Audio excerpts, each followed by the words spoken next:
అమ్మ కోసం రాసిన పాట.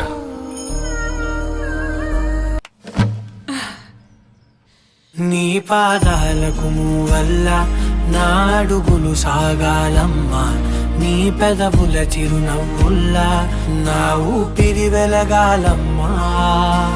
నిరంతరం నీ చంటి పాపల్లే ఉండాలి నేనెన్నాళ్ళకి, నిన్ను దిలెంతగా ఎదగాలనుకోనే అమ్మా. అణువణువణు నీ కొలువే అమ్మా.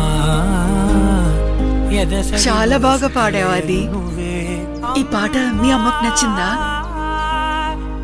మీకు నచ్చిందా అమ్మా? చాలా బాగా నచ్చింది. అయితే మా అమ్మ కూడా. వస్తానమ్మా.